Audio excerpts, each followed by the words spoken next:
Guys, Scoot just launched direct flights from Singapore to Iloilo City at Singapore to Vienna.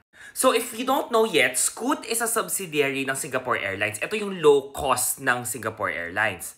Syempre, I got you kasi tinignan natin yung presyo. At syempre, nag-check na ako Iloilo to Vienna. So yung economy seats ng Iloilo to Vienna starts roughly at around 18,600 pesos. Please note na yung economy na to, ang meron ka lang yung hand carry, wala ka pang checked baggage for that. So roughly, medyo mahal yung Vienna pa uwi ng Iloilo though. So if ever you want this route, nasa 46,635 pesos yan. If ever naman gusto mo from Singapore to Vienna naman, pwede rin.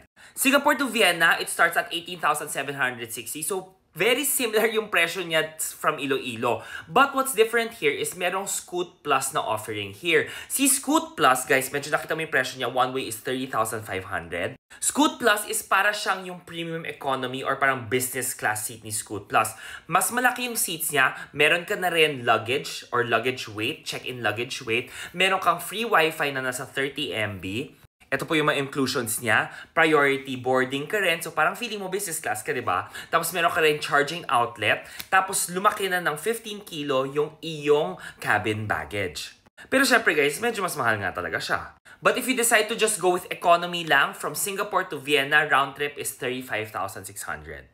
And of course, syempre, hindi natin pwedeng kalimutan, what if from Manila ka naman lilipad? Manila to Vienna, Vienna to Manila. So, ito yung prices niya, 18,000, 18,000 one way siya. So, it will set you at 37,300 pesos round trip.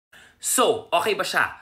It really depends. Kasi again, this is a 13-hour flight. Diba? So with that 37,000, if I'm not mistaken, I'm definitely sure kung may mga sale talaga nakakita ka ng super sale ticket, makakahanap ka ng ganung level na presyo or almost similar, baka mas mahal lang siya ng konti, but maybe nasa 4-star or even 5-star carrier ka na airline or mga full service carrier na lang. At least yun, may pagkain ka na, libre na yan, may luggage ka ng kasama, mas malaki rin yung seat mo compared to their economy seats as well. To be honest, in fairness, kung mga nasa 30 plus thousand yan, economy seat, medyo okay naman na yung presyo niya. But, syempre, again, kung may mga seat sale talaga, mga other airlines, why not check it out? But at least now you have options. Pero ang pinaka-good news dito is from Iloilo, direct flight ka na to Singapore.